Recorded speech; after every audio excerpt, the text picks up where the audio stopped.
ดีแล้วสังฆังนามามิข้าพระเจ้านอบน้อมพระสงฆ์อันตมยังพุทธัสสะภะคะวะโตโตภะปังกะนะมะการะกะโรวะเสนะโมตัสสะภะคะวะโตขอนอบน้อมแด่พระผู้มีพระภาคเจ้าพระองค์นั้นอะระหะโตซึ่งเป็นผู้ไกลจากกิเลสสัมมาสัมพุทธัสสะตรัสรู้ชอบได้โดยพระองค์เองนะโมตัสสะภะคะวะโตขอ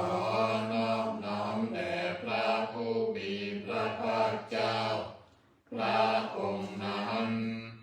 อะระหะโตซึ่งเป็นผู้ไกลจากกิเลสสัมมา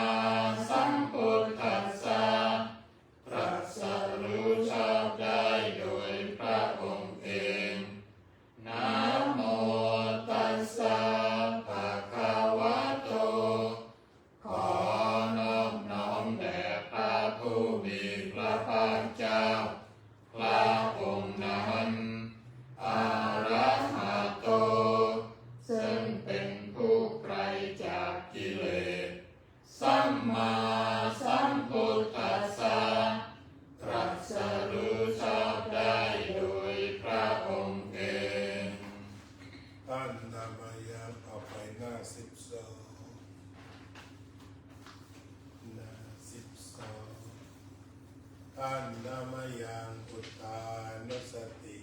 ในยังกโรมะเสสัมโฆปานะภะคะวันตังเอวังกัลยาโน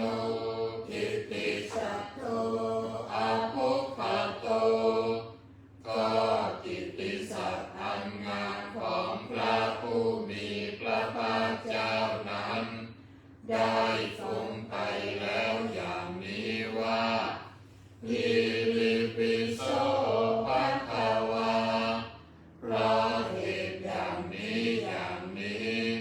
พระผู้มีพระภาคเจ้านั้นอะระหัง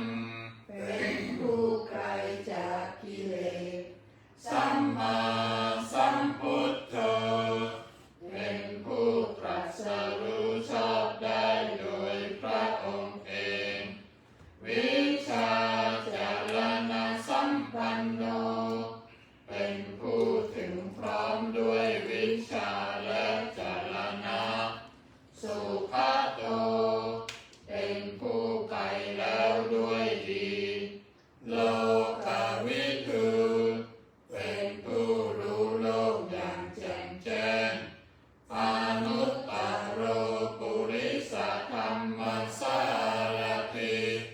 เป็นผู้สามารถฝึกบุรุษที่สมควรฝึกได้อย่างไม่มีใครยิ่งกว่าสัทธา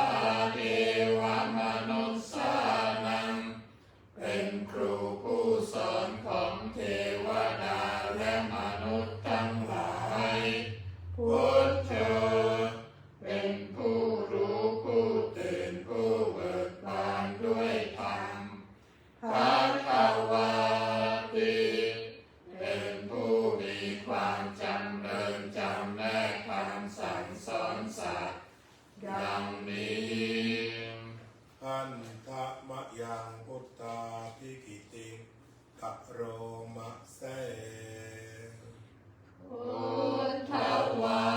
ระหันตวรตาภิกขุนาภิยุตโต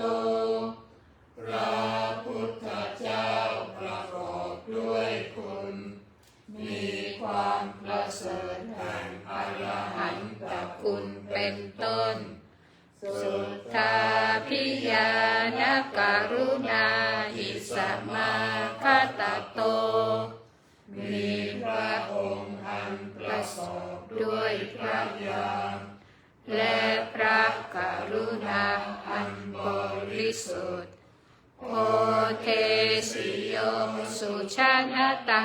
กามะลังวสุโรพระองค์ใดทรงกระทำชนที่ดีให้เบิกบานดุจอาทิตย์ทำบัวให้บานวันธามหังธรรมละดังศิรสาชิเนนทังข้าพระเจ้าไหว้พระชินสีห์ผู้ไม่มีกิเลสพระองค์นั้นด้วยเสียงกล่าวพุทโธโยสัมภปานินังสารนังเทมามุตตะวังพระพุทธเจ้าพระองค์ใด